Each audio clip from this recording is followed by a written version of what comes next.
दो संख्या दिया है वो कैसा है? क्रमागत प्राकृत संख्या मतलब लगातार संख्या जो गिनती चलता है, एक के बाद 2 3 10 15 20 लगातार होना चाहिए।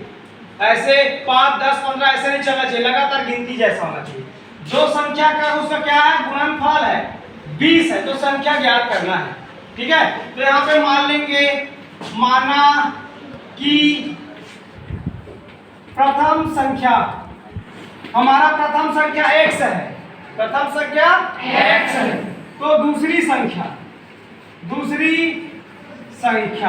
तो देखिए लगातार क्या होता है, हमारा मान लो 1 है तो अगला संख्या लाने के लिए क्या कितना जोड़ना पड़ेगा? 1। तो हम उसी में फिर अगला संख्या जोड़ने के लिए क्या 1, मतलब हमारा दूसरी संख्या हो जाएगा x प्लस 1। इस प्रकार हमें दो संख्या प्राप्त हुआ। अब बोला है दो क्रमागत प्राकृत संख्याओं का गुणनफल, इसको हम क्या कहेंगे? दोनों का गुणनफल कर देना, और किसके बराबर है? 20 का। तो चलो कर देंगे प्रश्नानुसार ये हो जाएगा उसका गुणनफल, मतलब इन दोनों का गुणा कर देना। ये अब x प्लस 1 का ये गुणनफल कर दिया, कितना है ये? 20 हुआ। अब इसको डायरेक्ट गुणा कर दो इसके अंदर, तो x का गुणा x के साथ, तो x स्क्वायर प्लस x का x बराबर 20। इस 20 को इस पर पक्षांतर ले आते हैं, तो ये हो जाएगा x का स्क्वायर प्लस x माइनस 20 बराबर 0। ये प्लस वाला इस पर आके माइनस।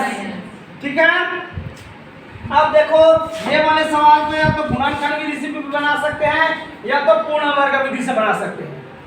तो अपन गुणनखंड में क्या करते हैं? हम AC का मान ज्ञात करते हैं। AC में कितना है?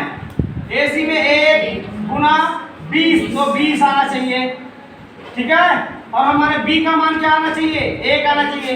ऐसा कोई संख्या है जो 20 के पढ़ा में आता है जिसको आपस में गुणा करने पर 1 आता है, जोड़ने पर या घटाने पर 1 आता हो?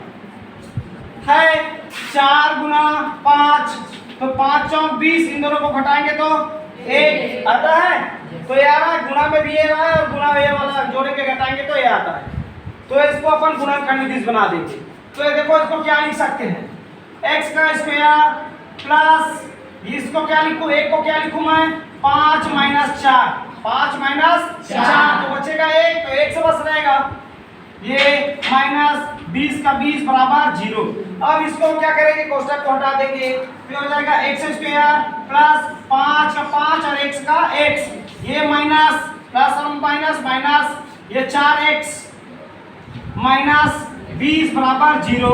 अब इन दोनों का पेयर बना दो और इन दोनों का पेयर जोड़ी। ठीक है, तो चलिए देखते हैं इसके बाद क्या इन दोनों में क्या दिख रहा है? x दिख रहा है कॉमन, इसमें भी x है इसमें भी x, तो एक x निकल जाएगा, कितना बचेगा? यहाँ पे एक x बचेगा, यहाँ पे प्लस, यहाँ पे x निकल जाएगा, 5 बचेगा। यहाँ पर देखो इस 20 को क्या कर सकते हैं? इसको लिख सकते हैं 4 गुना 5, 5 चौक 20 होता है। अब देखो इसमें भी 4 दिख रहा है, इसमें भी 4 दिख रहा है, तो 4 निकाल लेते हैं, माइनस 4, तो क्या बचेगा अब यहाँ पे? x। अब देखो हमको क्या लाना है? ये माइनस लाना था, तो ये बाहर निकाले तो माइनस माइनस और प्लस हो जाएगा, प्लस क्या कितना बचा? 5, जो कि बराबर है 0 का। अब देखो ये और ये समान है, उसको एक बार लिखो x प्लस 5।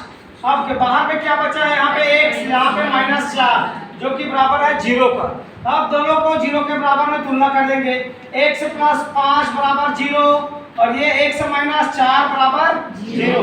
अब इस 5 को इस पर पक्षांतर बराबर के उस पर, तो ये x बराबर हो जाएगा माइनस 5 और ये हो जाएगा x बराबर, ये भी पक्षांतर इस पर, तो 4 हुआ जी। इस प्रकार हमें x के दो मान प्राप्त होता है, एक 4 और एक 5। और चूंकि हमारा संख्या ऋणात्मक नहीं हो सकता, एक मिनट ऋणात्मक नहीं हो सकता, तो हमारा x का मान क्या है? पहला संख्या 4 यहाँ पे रख देंगे, हो जाएगा। तो दूसरी संख्या के लिए क्या हो जाएगा? तो मान को रख दो, x की जगह 4 और प्लस 1, तो 4 और 1 5। इस प्रकार हमारा संख्या क्या हुआ? 4 और 1 5, दो संख्या प्राप्त हुआ। चलिए ठीक, इतना बनाएंगे।